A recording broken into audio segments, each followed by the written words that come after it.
turn on a faucet and clean water rushes out, as much as we want, anytime we want. It's easy to forget that the quest for this has been one of the defining struggles of human history. Civilizations that harnessed water thrived. The ones that failed, fell. Today, 7 in 10 people on Earth can count on having running water in their homes. The water flows from the risers to connecting mains, and finally through service connections into each building on the street. At least, so they think. Cape Town, it could become the first major city in the world to run out of water. Cape Town, South Africa is inching closer now to day zero. It's just 92 days away from having to shut off most water taps because of a severe drought. Cape Town is the first major city in the world to plan to indefinitely shut off its water supply. 4 million people would stop getting running water. They'd get water rations, and they'd need to line up at city water stations to get it. And it's not just Cape Town. Sao Paulo, Melbourne, Jakarta, London, Beijing, Istanbul, Tokyo, Bangalore, Barcelona, and Mexico City will all face their own day zero in the next few decades, unless their water use radically changes. Este documental, que forma parte de la serie En pocas palabras, que puede encontrarse en Netflix, pero también se puede encontrar en YouTube, no hace otra cosa que mostrarnos que hemos vivido de espaldas al agua, hasta que nos faltó, sumergidos en la falsa creencia de que era un recurso inagotable. Descuidamos casi todo en cuanto a su calidad, también su cantidad, y ahora, cuando el déficit hídrico acumula meses, la crisis del agua potable nos tomó desprevenidos y entramos en la vorágine de desinformación, noticias, alarmas, datos confusos. Hoy vamos a profundizar en un tema clave para la vida. Con el aporte de investigadores e investigadoras de Facultad de Química, vamos a conocer todo lo relativo a la calidad del agua que hoy sale por nuestras canillas, a los problemas que pueden aparecer por las modificaciones en su composición y al potencial aprovechamiento de nuevas fuentes de agua dulce. Habrá tiempo, por supuesto, para otros contenidos científicos. Hablaremos de la ciencia del censo y tendremos un completo informe vinculado a abejas y polinizadores nativos en nuestro país. Y además, como siempre, el arranque con otras noticias científicas de Uruguay y el mundo con nuestro habitual salpicón.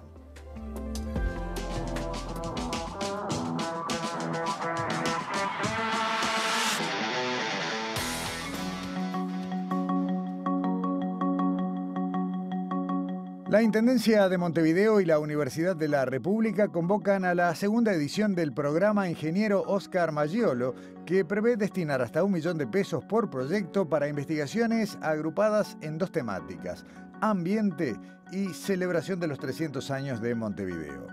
El programa Intendencia de Montevideo, Universidad de la República, Ingeniero Oscar Maggiolo, tiene el objetivo de fomentar la realización de investigaciones de alta calidad en todas las áreas de conocimiento y contribuir a la solución de problemas de interés para la ciudad de Montevideo. El programa busca además estrechar el vínculo entre ambas instituciones a través de la generación de nuevo conocimiento que sirva de insumo para la resolución de problemas de la Intendencia. El plazo de presentación de proyectos se prorrogó hasta el 20 de junio y pueden resultar seleccionadas hasta 20 iniciativas diferentes. Los caminos de la evolución humana habrían sido más intrincados de lo que se pensaba. 2 estudios que se publicaron en los últimos días agregan detalles fascinantes a nuestra historia evolutiva. Uno, que dio a conocer Nature, respalda la idea de que los Homo sapiens modernos no surgieron de una sola región de África, sino de múltiples poblaciones ancestrales en todo el continente. Estas poblaciones antiguas, que vivieron más de 1 millón de años atrás, habrían migrado y se habrían cruzado entre sí durante milenios. El otro estudio encontró un marcador genético responsable de variaciones de la altura nasal y proveniente del genoma neandertal en nativos americanos. Esto no significa que hubo neandertales en América. Se piensa que esos cruces se dieron en el linaje humano en una fecha muy anterior al poblamiento de esta región y que llegó con poblaciones del este asiático que terminaron expandiéndose hacia el continente americano. Ambos trabajos tienen un punto en común, demostrando que había distintos grupos de homínidos previos al Homo sapiens que probablemente intercambiaban información genética. Investigadoras de Facultad de Psicología buscan estudiantes de liceo o facultad que tengan entre 14 y 29 años para participar de un estudio que busca comprender la relación entre las creencias de autoeficacia, la autorregulación y el desempeño académico. Entre otras preguntas, se busca responder cuál es el vínculo entre lo que creemos sobre nuestras propias capacidades para hacer frente a diversas situaciones, también la capacidad de regular nuestra conducta en miras de lograr metas y objetivos y finalmente el desempeño académico. La participación consiste en completar una serie de cuestionarios, además de la realización de 2 tareas que tienen el fin de medir la autorregulación.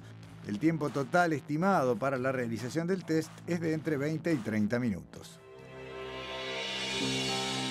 Los premios del Día Mundial sin Tabaco, que cada año otorga la Organización Mundial de la Salud, reconocieron a una iniciativa uruguaya entre los 5 países que fueron galardonados.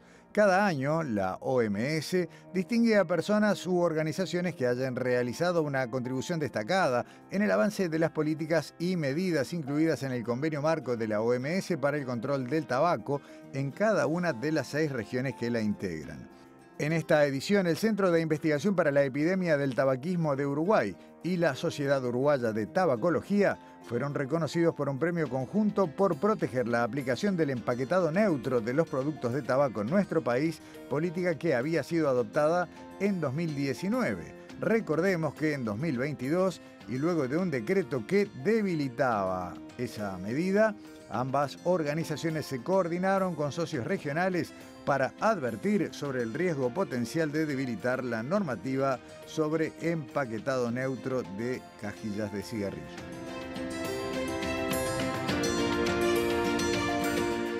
Lo decíamos en el arranque del programa, no hay otra alternativa que seguir hablando del agua y lo hacemos en la convicción de que hace falta información clara, certera, precisa y que de alguna manera nos ayude a sobrellevar mejor la situación y no a generar confusión, alarma o lo que ha sido peor, descuido, porque eso fue lo que nos ha pasado, nos hemos descuidado de la situación del agua y está tomando un rol muy activo uno de los principales organismos de generación de conocimiento en nuestro país. Estoy hablando de la Universidad de la República y de la Facultad de Química. En su marco le agradecemos muchísimo a Álvaro Mombrú, decano de Facultad de Química, que nos acompañe en Sobre Ciencia. Bienvenido, Álvaro. Muchas gracias, buenas noches.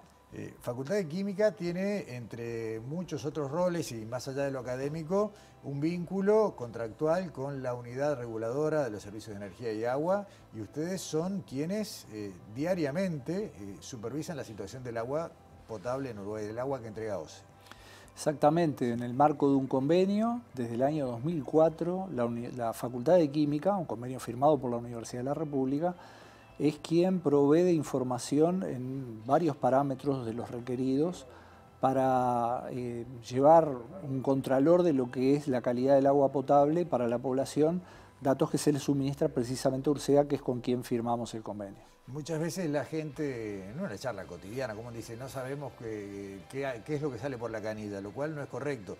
Facultad se encarga, no lo hace público porque no es esa su función, pero está permanentemente chequeando todo lo que entrega OCE. Pero además de lo que entrega OCE, también muchas veces reciben muestras de pozos de otros lugares, también para velar por la potabilidad y que no sea nociva.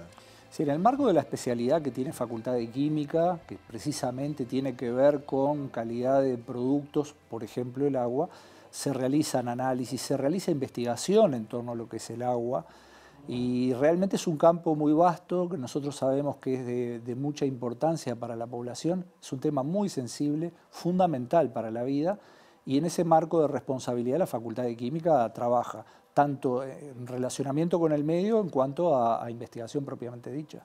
¿Por qué Facultad decide en esta coyuntura comunicarse directamente con la gente para, de alguna manera, tomar un rol y una voz en una situación muy compleja como la del agua potable? Los requerimientos de la prensa fueron múltiples a lo largo de todo este tiempo, desde que comenzó esta crisis, y la Facultad de Química resolvió tener una voz única a través de estas comparecencias a la prensa que van a tener lugar cada 15 días, en donde poder informar de una forma directa qué es lo que hacemos, lo que podemos aportar desde nuestra propia expertise. Si bien nosotros no podemos divulgar los resultados que se extraen precisamente del muestreo que realiza URSEA y de los resultados que obtenemos respecto del agua potable en ese marco, pero sí podemos informar muchas otras cosas, y la forma que nosotros vimos era de organizarlo, para organizarnos mejor nosotros con nuestro trabajo y a su vez ser más eficientes en la comunicación. Álvaro, fueron recientemente convocados por la Intendencia de Montevideo junto con otras facultades, la propia UDELAR, para realizar qué rol, qué tareas coordinaron con la Intendencia. Efectivamente tuvimos una reunión, de esa reunión la conclusión es que vamos a trabajar en conjunto. Las líneas en las cuales se va a trabajar todavía están a determinar. Es una comunicación, una negociación que se realizó directamente entre la Intendenta de Montevideo y el rector de la universidad, y en ese marco todavía se están estableciendo las diferentes líneas. Se supone que son todas aquellas que tienen que ver con agua potable y la ciudad de Montevideo fundamentalmente, pero son áreas que involucran no solamente, de nuevo, relacionamiento con el medio, análisis, extensión, sino también investigación. Y eso un poco está para determinarse. No has venido solo. En el siguiente bloque vamos a hablar con docentes, apenas una muestra de todo lo que es el cuerpo docente de Facultad de Química y cómo se puede aportar desde el conocimiento. En este momento, más allá de datos cuantitativos o cualitativos, lo importante es tener una voz que lleve mensajes claros, ¿no? Que la población sepa que no está sola, que la academia, en este caso Facultad de Química, pero todo lo que es la academia está al servicio de lo que se necesite. Como ocurrió en la pandemia, en este otro caso también, siempre tiene respuesta de lo que es toda la creación de conocimiento y la aplicación de conocimiento, en este caso de la Universidad de la República, pero de toda la comunidad científica uruguaya. Si bien muchas de las dudas pueden tener a veces un campo más próximo al vecino del frente, ¿no? A la Facultad de Medicina, hablando geográficamente, hay un montón de temas, de dudas que se vinculan con el conocimiento que ustedes tienen y que generan en Facultad de Química. ¿Han tenido algún otro contacto, algún otro rol coordinado con, ya en este caso, las autoridades nacionales o de OCE durante este periplo de falta de agua? En este momento nuestra comunicación directa es con URSEA precisamente a través del suministro de información que hacemos, y estamos trabajando en ese sentido. No obstante, a nivel de lo que es toda la Universidad de la República existen convenios, trabajos en conjunto con instituciones del Estado, entre ellos la OCE, y se están desarrollando con normalidad. Pero de nuevo, desde facultad y desde el punto de vista de lo que es analítico y la forma de proporcionar resultados es con URSEA.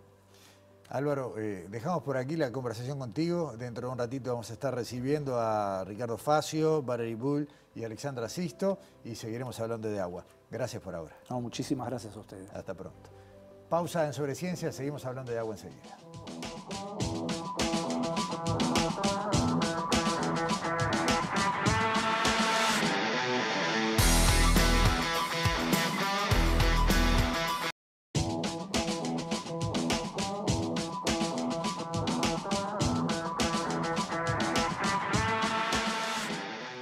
Seguimos hablando de agua en Sobre Ciencia, del agua que está corriendo por la red domiciliaria en Montevideo en este momento, por otras aguas que pueden estar al alcance o no. Vamos a meternos en eso también, y seguimos contando con el soporte de una buena parte del cuerpo docente de Facultad de Química, representados ahora, les agradecemos muchísimo que estén acá, por la doctora Alexandra Sisto, por la doctora Valerie Bull y por el ingeniero, doctor ingeniero Ricardo Facio. Bienvenidos, gracias por acompañarnos en Sobre Ciencia. Gracias. Alexandra, tú eres la directora, la encargada de la unidad de análisis de agua de Facultad de Química, como hablábamos más temprano con Álvaro Mombrú, desde hace casi 20 años. Sí, tiene a su cargo el control del monitoreo del agua. ¿Cómo están? Sabemos que hay cosas que se pueden decir y cosas que no se pueden decir por el vínculo que tienen con la URSEA, pero ¿qué es lo que sí se puede decir del estado del agua que hoy está saliendo por las canillas en la capital? Primero quiero hacer una puntualización, que es que nosotros no tenemos a cargo el monitoreo del agua de red distribuida por OCE, lo que es, y la capacidad de fiscalización. La potestad de fiscalización es de la URSEA. Lo que nosotros le brindamos a través de este convenio a la URSEA es sí la posibilidad de tener un monitoreo propio, independiente del prestador, a la URSEA. Ejecutamos el plan de muestreo que la URSEA nos indica con el objetivo de fiscalización que ella tiene. Y eso sí lo hacemos en todo el país, en un programa de trabajo semanal que venimos desarrollando, como vos decís, desde hace casi 20 años. En ese convenio los datos son de derecho de uso, el derecho de uso de los datos es de la URSEA. Por tanto, una evaluación o una interpretación de todos los datos que nosotros le proveímos a la URSEA corre por cuenta de la URSEA. La URSEA ha definido, debido a esta coyuntura, publicar los datos de la zona metropolitana en su página web y entiendo que lo va a continuar haciendo así. En relación a esos datos, si tú tenés alguna consulta, a las órdenes. Los datos que han sido públicos, bueno, nos llaman la atención en la medida de que están reflejando las distorsiones que ha anunciado OCE. La pregunta es, y lo hablamos recién fuera de cámaras, hay muchos parámetros que se controlan y muchos parámetros que no están bajo control porque no forman parte de la normativa. En una circunstancia como esta, donde empiezan a aparecer fuentes de agua no tradicionales, siempre hablando de lo que OCE está usando para purificar, ¿se podría pensar en algún tipo de análisis más exhaustivo, en algún tipo de control extra, como para estar cubierto? ¿O ustedes interpretan que lo que se mide hoy es suficiente para garantizar, digamos, la sanidad de la población que consume ese agua? Los parámetros que se monitorean hoy son los que están dentro de la normativa. Lo que sucede es que lo que la URSEA hace, su plan de muestreo es un plan de muestreo que está basado en información y lo que se buscan son los posibles incumplimientos de aquellos parámetros que se controlan, los que por alguna causa pueda tratarse de un incumplimiento y en ese sentido no es representativa de la calidad general del agua, el monitoreo que hace la URSEA, y de alguna manera se dirigen los recursos económicos sobre todo, a buscar entre aquellos parámetros que es posible que excedan su valor máximo permitido. Hay muchos parámetros de la normativa que no se le hacen a todas las muestras, o sea, los parámetros que incluye la norma UNIT 833 son más de... Nosotros tenemos capacidad casi para más de 100 parámetros y ni siquiera los hacemos todos. O sea que hacerle esa cantidad de determinaciones a una única muestra es muchísimo dinero y muchísimo tiempo. Entonces parece razonable dirigir los recursos en ese sentido, en buscar aquellos parámetros que por algún motivo puedan estar incumpliendo. Alexandra, cuando surge en cualquier situación un valor que se aparta o que supera los máximos tolerados, ¿ustedes tienen que emitirle a la URSEA alguna vez en particular o sale un informe como siempre y son ellos los que determinan? ¿O hay una especie de teléfono rojo, decir, miren, se disparó esto? Bueno, en la operativa habitual nosotros tenemos lo que se llama alerta temprana, que tenemos que informar de forma temprana lo que está vinculado a los parámetros microbiológicos. Eso tenemos una pauta de información mucho más estrecha. En relación a los demás parámetros físico-químicos, la pauta de información es habitualmente más laxa. Eso en esta coyuntura también se ha visto modificado a que sea un poco más estrecha. De todas maneras, sí, nosotros, no es un teléfono rojo, pero sí podemos dar pautas de esta muestra arrojó tal valor, pero la potestad de fiscalización es de la URSEA. Correcto. Dentro de este escenario, voy a ir cambiando un poco, llevando la conversación a otros lugares. Salimos desesperadamente a buscar agua.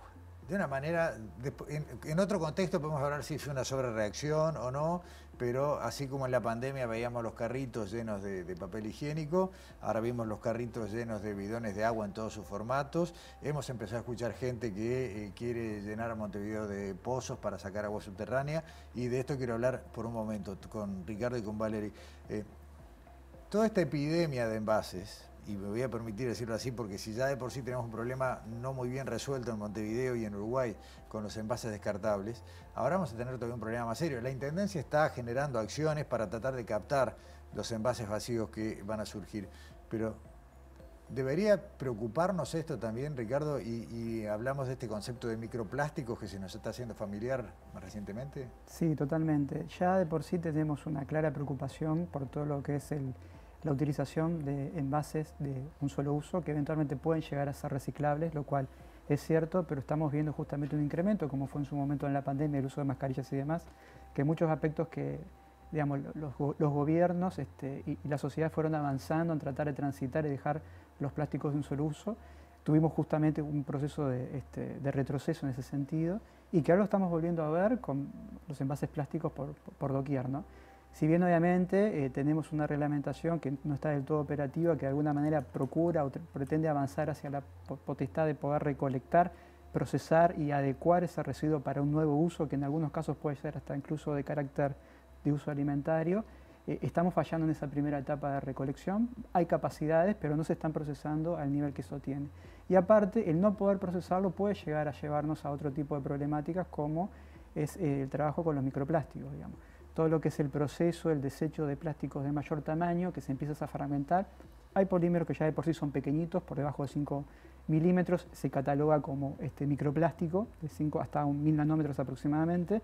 Pero bueno, el propio proceso de reutilización, un residuo plástico que está en la calle, que va a un corriente de agua, que puede ser un río o puede ser justamente una disposición final, puede llegar a empezar a generar otro tipo de problemáticas que hoy por hoy no están contabilizadas, pero bueno, la Organización Mundial de la Salud ha elevado toda una serie de información respecto a, bueno, hay que empezar a tener un foquito un poquito más claro acerca de este tipo de materiales que no están del todo ensayados, que no están del todo entendidos y que eventualmente podrían llegar a generar una problemática futura. En general pensamos que los microplásticos se acumulan después de mucho tiempo en océanos, en grandes superficies de agua, y en realidad no es correcto. Pueden aparecer también en cursos someros, en tierra firme, digamos. O incluso también, no es una cuestión tampoco de llamar demasiado la atención, pero hay estudios que muestran que la cantidad de microplásticos por litro de agua potabilizada es aproximadamente 60 veces menos de la que se puede llegar a encontrar en una botella plástica.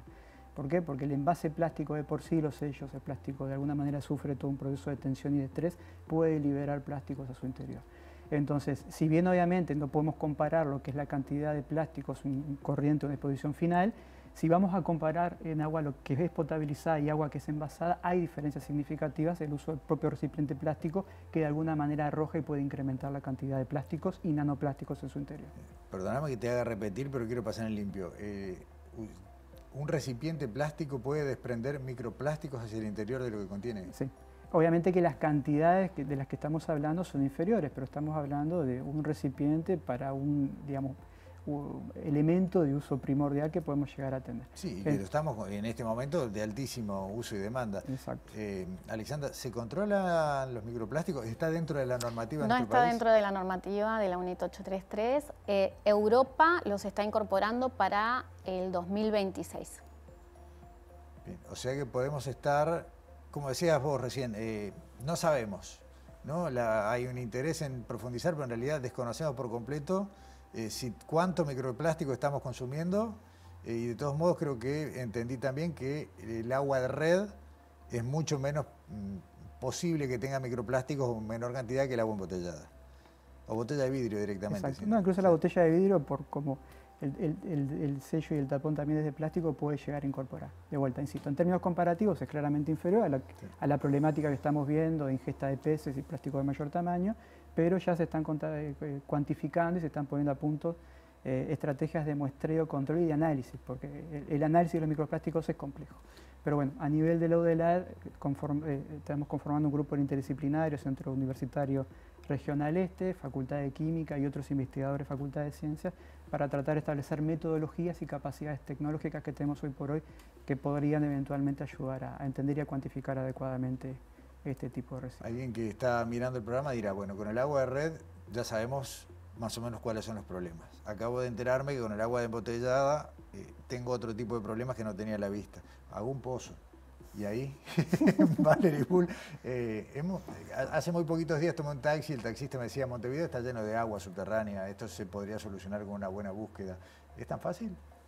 Bueno, existe como el imaginario de que el agua subterránea es un agua más pura, de mejor calidad que el agua de río, por ejemplo.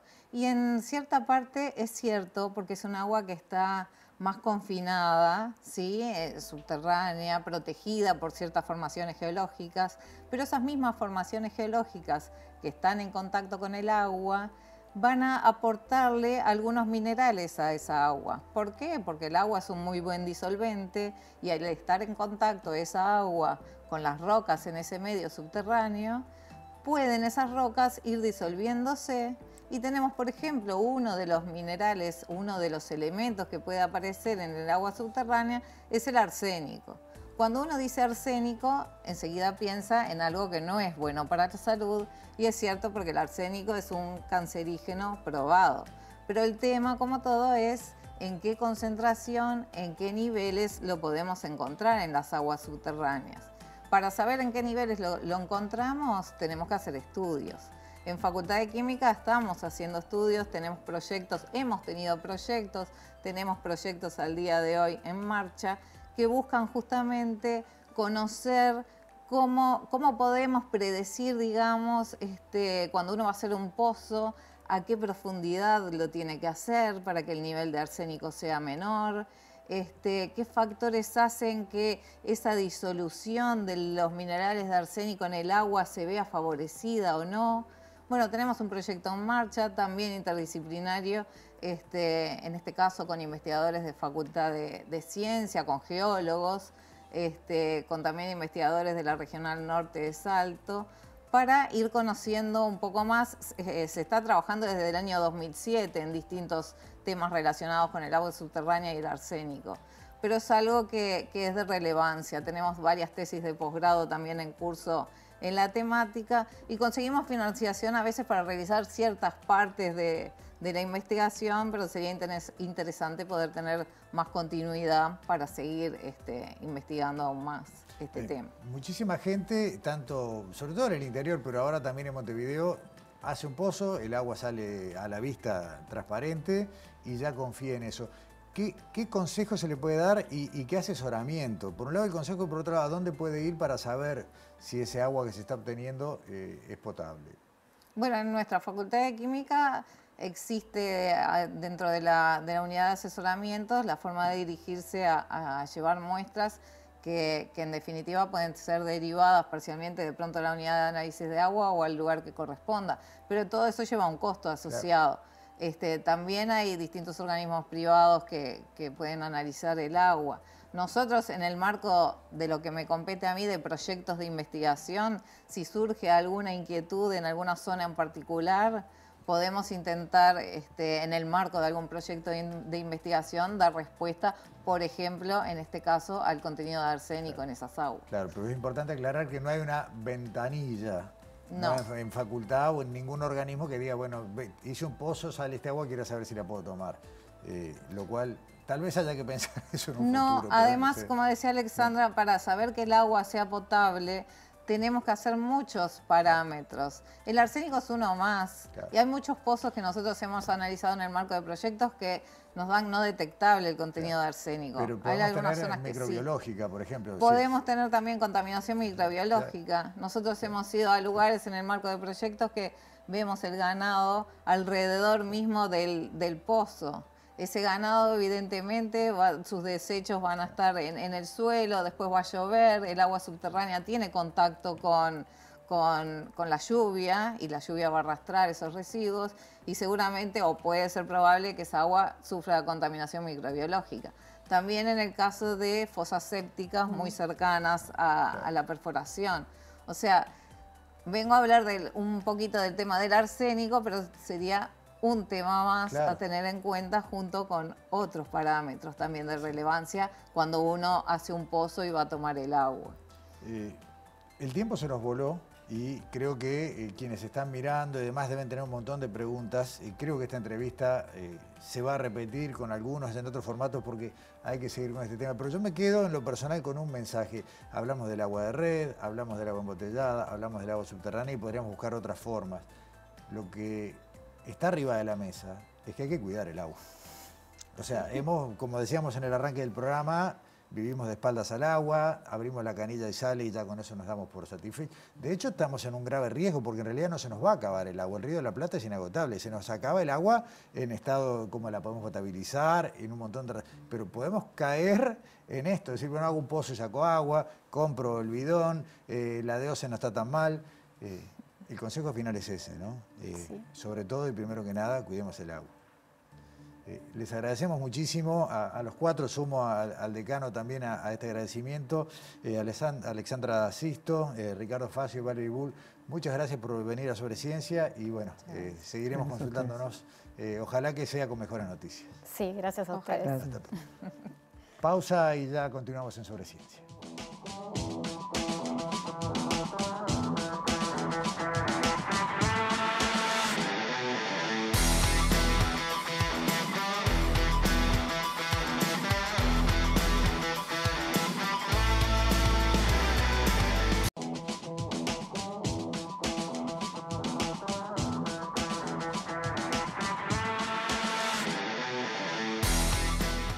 Tramo de Sobre Ciencia dejamos de lado, seguramente, ojalá que volvamos a esto con mejores noticias, pero dejamos a un lado el tema del agua y nos metemos en otros asuntos que llaman la atención una y otra vez.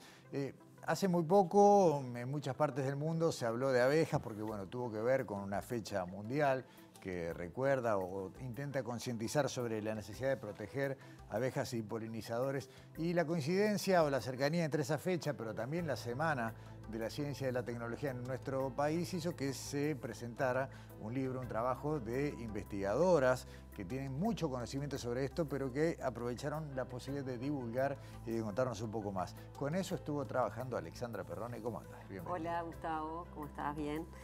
Bueno, como vos decís, muchas veces en Sobre Ciencia hablamos de los libros de divulgación científica. Esto es tan importante de hacer llegar, sobre todo, principalmente a los más chicos, investigación científica y ciencia para que justamente se vayan apropiando de que la ciencia está en nuestra vida cotidiana y la importante de un montón de temas. Tomar un poco la curiosidad, ¿no? Exacto, y claro. darle contenido. La curiosidad de los más chiquitos, que es lo que más, de repente que es un nicho para justamente hablar de la importancia de la ciencia. Y bueno, estas 5 investigadoras, como vos decías, un trabajo entre 5 mujeres, 6 mujeres en realidad, pues son 5 investigadoras y una diseñadora. Estamos hablando del libro Mucho más que miel, abejas del Uruguay, que fue presentada la semana pasada durante la Semana de la Ciencia y la Tecnología.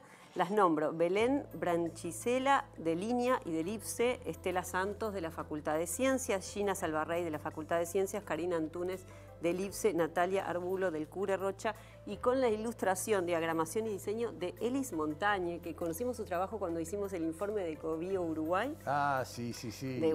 De este libro lleno de diseños, de información y de juegos.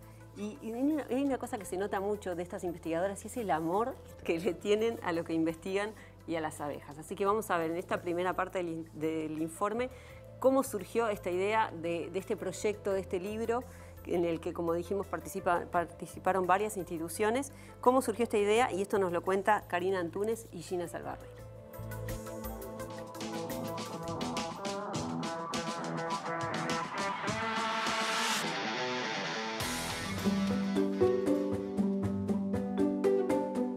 La idea surgió con el fin de acercar a los niños a este maravilloso mundo de las abejas, porque nosotros estamos acostumbradas a visitar escuelas y liceos y dar charlas de diferentes tipos, y vemos que siempre son los niños los que tienen más curiosidad, los que siempre preguntan, participan, están muy activos. Entonces nos gustó la idea de hacer algo específicamente para niños, donde ellos se sientan protagonistas. Y la idea con este libro es invitar especialmente a los niños a conocer este mundo de las abejas. libro en particular queremos que sea un compañero, una compañera para las niñas y niños, porque con este libro pueden salir a recorrer su jardín, al patio de la escuela y empezar a conocer qué otros insectos viven allí, ¿no? Empezar a identificar las abejas que hay presentes, conocer un poco más de la importancia. Me parece que los invita a salir de casa, a estar afuera, a olvidarse de las pantallas y a salir a conocer un poco el mundo, a explorar el mundo que los rodea.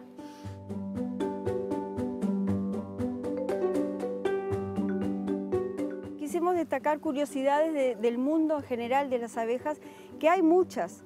Algunas de las que pueden encontrar en el libro tienen que ver con, por ejemplo, como bien lo plasman los dibujos, la diversidad de colores, la diversidad que hay en cuanto a su organización social, que algunas tienen familia y se organizan en colonias con numerosos individuos, y hay otras que solamente hay un ejemplar que hace toda la tarea de reproducirse, y que en esa búsqueda de alimentos también muestran diferentes comportamientos, como por ejemplo, bueno, la forma de abordar la flor, qué recurso utilizar.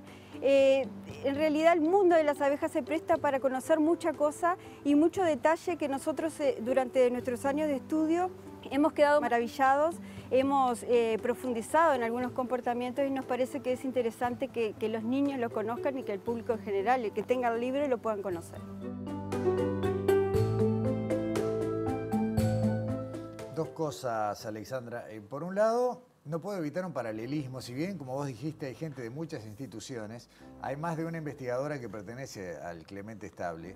Y el paralelismo que me sale es con el tema de las arañas, ¿no? Hay determinada parte de nuestra fauna a la cual la vemos y queremos darle un chacletazo, Sí, ¿no? claro. Y bueno, durante mucho tiempo el equipo de investigadoras de Clemente se ha encargado de mostrarnos la importancia en un ecosistema equilibrado de todo. En aquel caso eran las arañas y acá también los polinizadores. Uno puede ver, no sé, un mangangá por acá o alguna otra avispa que generalmente le tiramos insecticida por miedo a que nos pique y en realidad son tan o más útiles en nuestros ecosistemas que las abejas, que recordemos no son una especie nativa, ¿no? La abeja melífera. Claro, es como decís, o sea, la importancia de poder educar y poder que los niños puedan conocer cuáles son las especies que hay de abejas y principalmente una cosa que siempre resaltan, que las abejas, bueno, no atacan si no se ven atacadas, si no se sienten atacadas. Por lo tanto,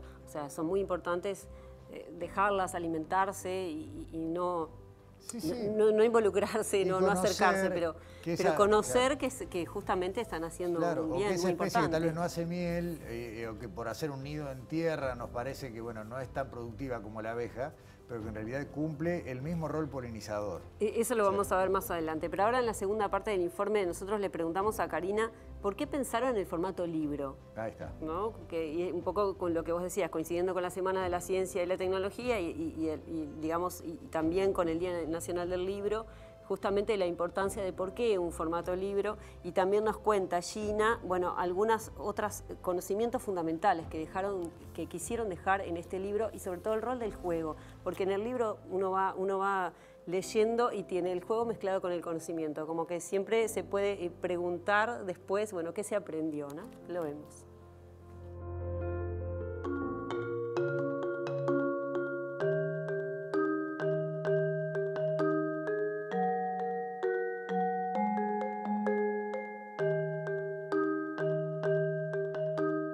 Para nosotros los libros son tesoros que te permiten descubrir mundos escondidos, que te permitan volarme la imaginación.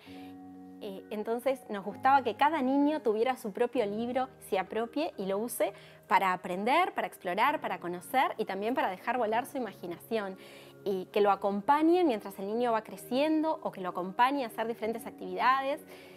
Nos parece que los libros tienen un gran valor en sí mismo, más allá de que nosotros les pusimos pequeñas sorpresas adentro del libro que van a ir descubriendo. Tienen códigos QR que los van a permitir ver videos sobre abejas haciendo cosas fantásticas. No les voy a contar mucho más, así lo descubren por ustedes mismos, pero creemos que les va a interesar mucho la propuesta.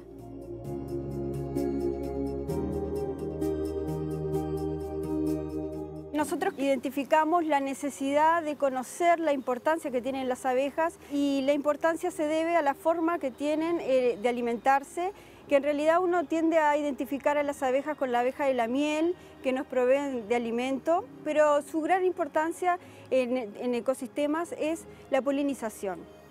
Y eso se debe a que este grupo de insectos se alimenta exclusivamente de néctar y de polen que sacan de las flores, y mediante su alimentación en el transcurso de que buscan sus recursos alimenticios, contribuyen a la polinización.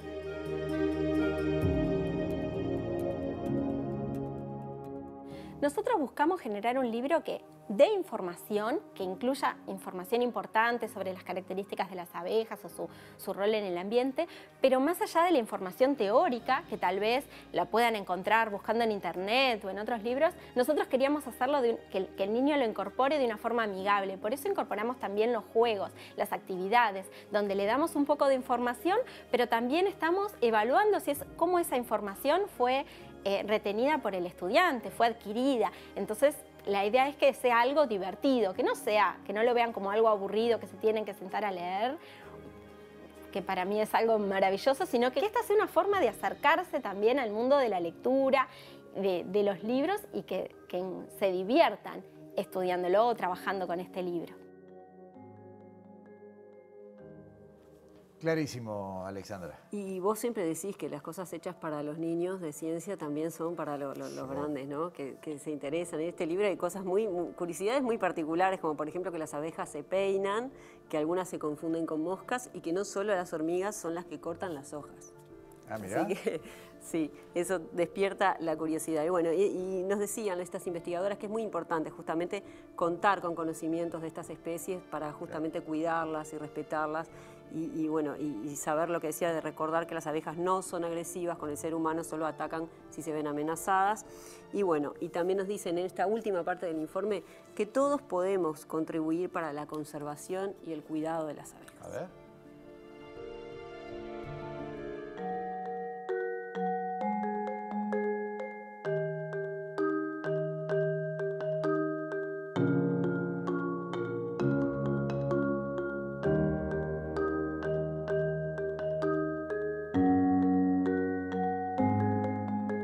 Eso de que queremos mostrar la diversidad del mundo de las abejas, también queremos mostrar o amigarnos con la diversidad del paisaje, y como las abejas se alimentan y tienen una relación muy estrecha con el ambiente, es necesario para conservarlas, y conociendo la importancia que tienen, que es lo que apunta el libro también, poder identificarlas, poder conocerlas, poder saber dónde las podemos encontrar, y en esa diversidad de paisajes donde ellas se ven beneficiadas.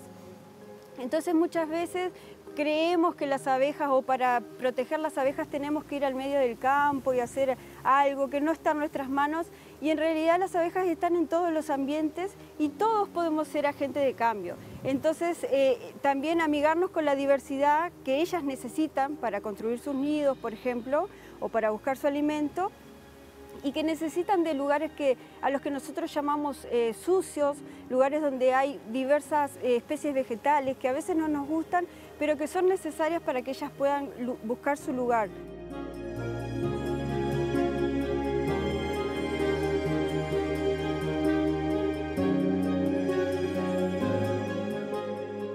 Este libro fue publicado en diciembre de 2022. Y si bien el lanzamiento oficial es en esta semana del libro, ya hemos tenido oportunidad de distribuir más de 1.300, 1.400 libros a niños, niñas, maestras, padres interesados en esta temática, y ha llegado a casi todo el país. Las respuestas que hemos obtenido ha sido mucho mayor de la que esperábamos, ha superado nuestras expectativas. No solamente las niñas y niños se han divertido utilizando el libro, sino también nos han llegado muchos mensajes de apicultores, de maestras, de personas mayores, de gente de todas las edades que les ha encantado el libro y han visto una forma de acercarse a conocer un poco más sobre este mundo que era desconocido para muchos. Mucho más que abejas del Uruguay. Ese es el nombre completo del libro, ¿no? Bueno, este libro se puede encontrar en la Biblioteca País de Ceibal y se pueden solicitar ejemplares para centros educativos comunicándose vía mail a abejasdeluruguay@gmail.com. Ok, dijiste la Biblioteca Digital de Plan Ceibal. Esa es la más fácil y si no, la Biblioteca País de Ceibal, sí. Excelente. Muchas gracias, Alejandra. Hasta la semana que viene. Y como decíamos, tenemos el censo en curso. Un censo inédito, nunca nos había pasado en Uruguay esto de tener la posibilidad de completarlo nosotros mismos a través de la plataforma digital, la etapa presencial que arranca ahora, que ya no es concentrada en una única jornada como era hace tiempo.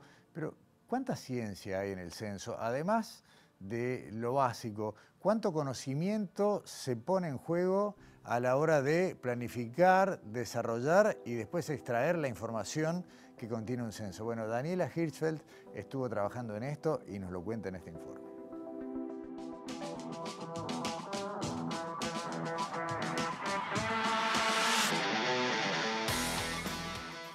Después de 12 años, Uruguay vuelve a hacer un censo para conocer mejor a la población. ¿Hay ciencia detrás de este trabajo? Y en términos científicos, ¿cómo es este censo en comparación con el anterior? ¿Y con el próximo? Sobre eso y otras preguntas hablamos en este informe.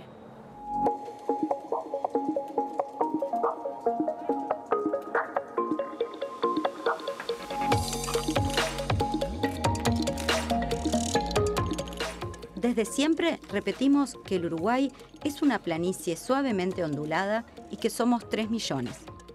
Pero cada 10 años, el país busca ajustar esta estimación de población y darle un respaldo científico. Para eso y para muchas cosas más, se realiza el censo de población como el que se inició este año. Pero por supuesto, un censo no solo resuelve esta curiosidad numérica. Un censo es una herramienta fundamental para generar conocimiento científico sobre la población de un país. El censo es una herramienta científica. El censo básicamente busca aportar datos sobre la realidad, sobre todo caracterizar a los individuos de una sociedad y caracterizar cómo viven, sobre todo lo que tiene que ver con los aspectos vinculados a la vivienda. Es una herramienta distinta a las encuestas, donde hay mucha ciencia por detrás de ellas también, pero lo que tienen los censos es que es un instrumento que tiene una cobertura casi universal de la población. Esto hace que tenga ciertas ventajas con respecto a las encuestas. Por ejemplo, permite tener estadísticas a nivel desagregado muy fino. Por ejemplo, a nivel de una pequeña localidad, a nivel de una manzana. Detrás de esta herramienta científica hay un conjunto de expertos de diversas disciplinas que le dan el soporte metodológico al sondeo, que crean el diseño más eficiente y que desarrollan maneras y sistemas para procesar toda la gran cantidad de información que se recolecta. El censo involucra muchas ciencias, ¿no? Es decir, por supuesto acá tenemos científicos de datos que tienen que analizar grandes bases de datos. También acá intervienen digamos, elementos que tienen que ver con la logística, porque hay que recordar que tenemos que llegar a 650 localidades en todo el país, a más de 80.000 manzanas y tenemos que llegar con los insumos. Esto implica todo otro tipo de conocimiento vinculado a la logística.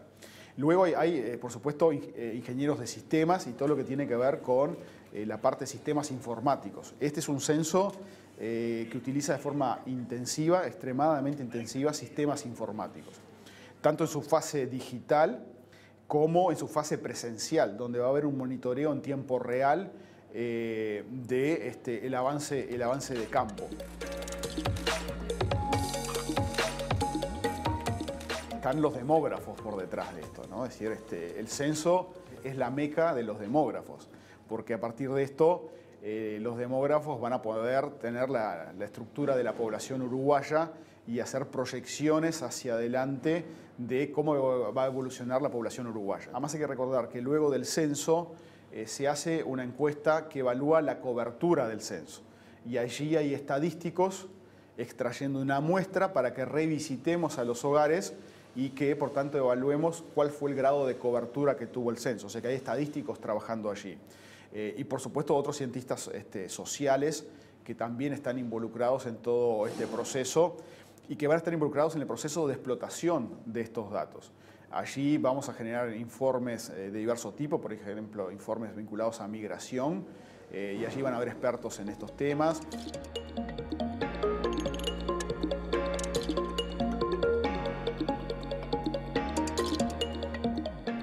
Hasta acá una introducción, esta primera parte de lo que fue una propuesta, ¿no? ¿Cuánta ciencia hay en el censo? Bueno, el informe de Daniela y la conversación con Diego Aboal, el director del Instituto Nacional de Estadísticas, y una enumeración mucho más extensa de lo que uno podía pensar, de cuánto conocimiento hay que aplicar para desarrollar un censo. Pero sigue, hay más de ciencia en el censo para compartir en esta última parte de Sobre Ciencia.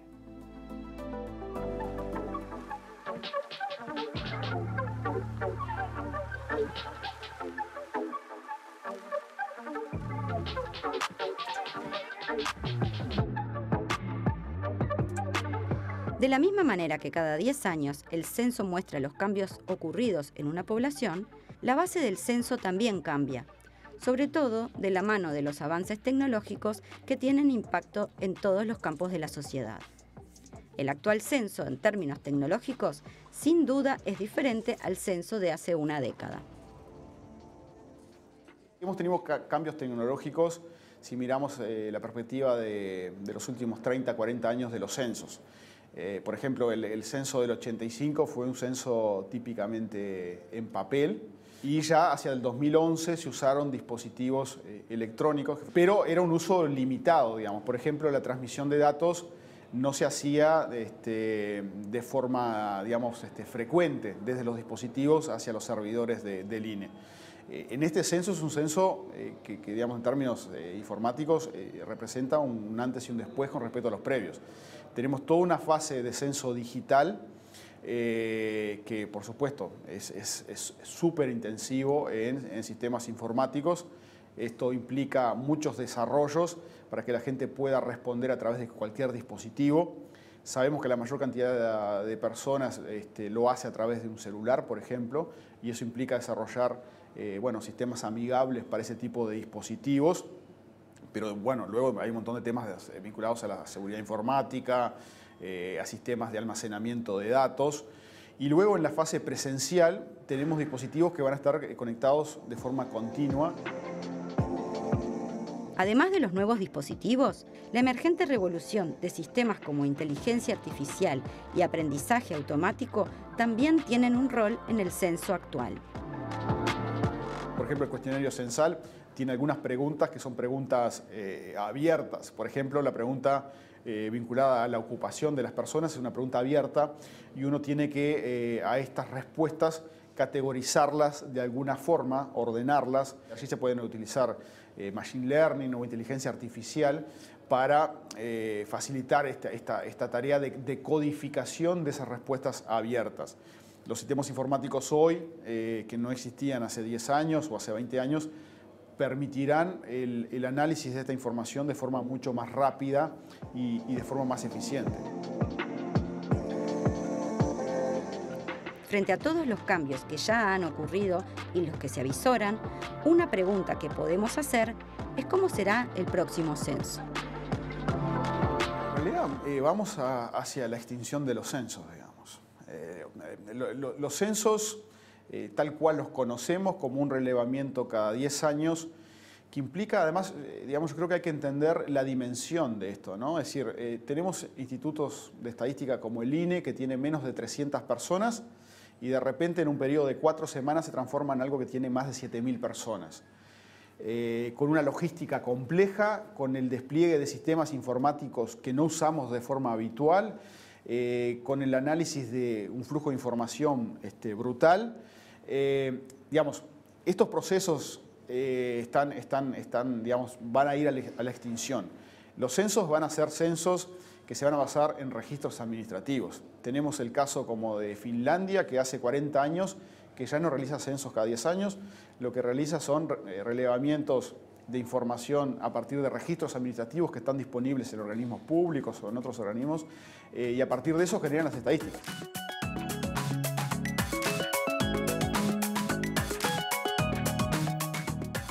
A lo que vamos a ir es a información con una alta frecuencia y que no tenemos que esperar cada 10 años para saber cuántos somos. Y seguramente dentro de 2 rondas censales hacia el 2040, seguramente yo creo que Uruguay está en condiciones y está en mejores condiciones que cualquier país en América Latina para ir hacia el uso de registros administrativos como fuente fundamental. Y tendremos una medición de población o en tiempo real o al menos todos los años.